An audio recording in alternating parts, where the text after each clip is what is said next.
Good morning friends, I am advocate Amit Kumar Gupta. अपने income tax के cases की सीरीज़ में आज जो मैं केस आप लोगों के सामने डिस्कस करने जा रहा हूँ वो केस दिल्ली ITAT ने डिसाइड किया। केस का नाम है Admec auto limited versus deputy commissioner of income tax और ये केस 18 दिसंबर 2020 को डिसाइड किया। मैटर जो है वो दिल्ली ITAT की ए बेंच ने डिसाइड किया और matter 85 ITR tribunal page number 4 पे रिपोर्ट हुआ। मैटर जो है सेक्शन 148 के नोटिस को है। बहुत झगड़ालू सेक्शन है। सेक्शन 148 डिपार्टमेंट जो है वो पूरी कोशिश करता है कि एसएससी को इस सेक्शन के तहत किसी ना किसी तरीके से उसको कवर करने की, लेकिन हमारी जो कोर्ट्स हैं वो एसएससी की पूरी मदद करती हैं। जहाँ पे डिपार्टमेंट जो है वो बहुत ज़्यादा अति कर देता है या बहुत ज़्यादा बदी कर देता है एसएससी के साथ, तो काफ़ी टेक्निकल पॉइंट्स पे भी एसएससी को जो है वो ITAT से या हायर कोर्ट से मदद मिल जाती है। ये हमारे देश का दुर्भाग्य है कि जो हमारी फर्स्ट अपीलेटी अथॉरिटी है CIT अपील, उसका होना या ना होना एक ही बात है। यदि इसी तरीके से CIT अपील जो है वो बिहेव करते रहे और अपने जजमेंट्स देते रहे तो वो टाइम दूर नहीं है कि जब CIT अपील का भी एबोलिशन हो जाएगा, CIT अपील की पोस्ट भी ख़त्म हो जाएगी और डायरेक्ट जो है वो ITAT का रास्ता जो है एसएससी के लिए होगा। तो ये CIT अपील की मर्यादा के लिए बहुत ज़रूरी है कि ये लोग अपनी विवेक का इस्तेमाल करें जजमेंट्स को देते वक्त और अपनी इंडिपेंडेंस को बनाए रखें। पीछे भी ये देखा गया था कि central board of direct taxes ने CIT अपील के जजमेंट्स को अफेक्ट करने के लिए कोई गाइडलाइंस निकाली थी, जिसको भी कोर्ट ने जो है वो उन गाइडलाइंस को नकार दिया था। उसके बाद भी CIT अपील्स के जो मैटर हैं वो बिल्कुल इस तरीके से आते हैं कि वो दे use copy paste method of making the decisions, and they just by giving the citation of some cases they reject directly all the appeals of the SSC, and that is why the SSC has go to the ITAT। ये matter भी करीबन ऐसा ही है। SSC को section 148 का notice issue किया गया assessment year 2009-10 के लिए। जब एसएससी को नोटिस मिला तो उस नोटिस के अंदर ये लिखा गया कि साहब आपने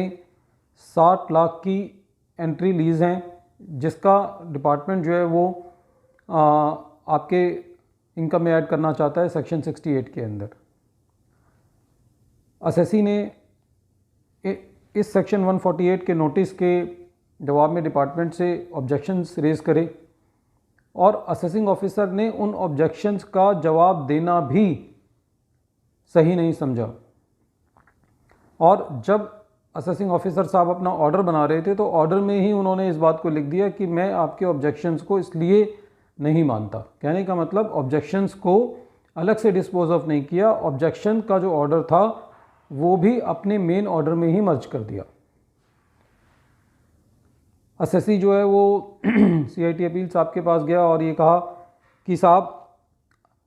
सुप्रीम कोर्ट ने JKN driveshaft India limited versus ITO के केस में ये बिल्कुल स्पष्ट तरीके से कहा है कि जब कभी भी सेक्शन 148 के केस में एसएससी ऑब्जेक्शन रेज करता है तो ये सेक्शन 148 की मर्यादा है कि असेसिंग ऑफिसर को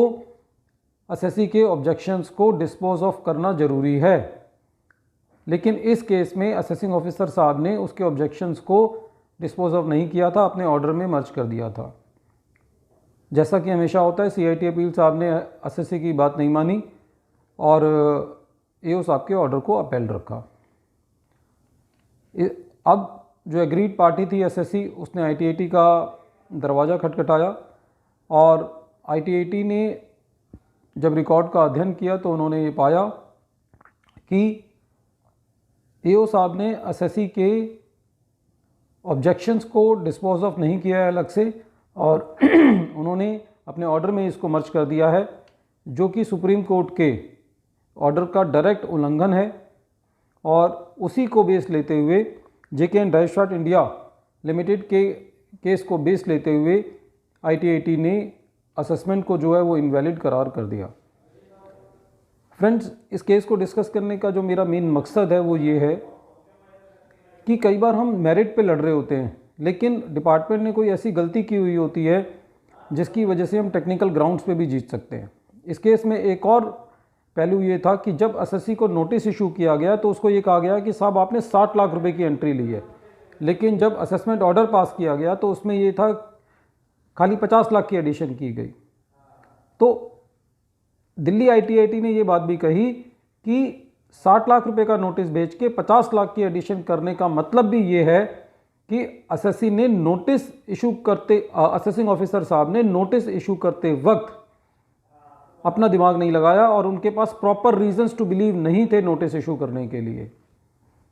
तो फ्रेंड्स, दोनों बातों का ध्यान रखते हुए दिल्ली ITAT ने SSC के फेवर में डिसीजन दिया और SSC जो है वो अपने सेक्शन 148 के असेसमेंट को अपने फेवर में बचा के ला पाया।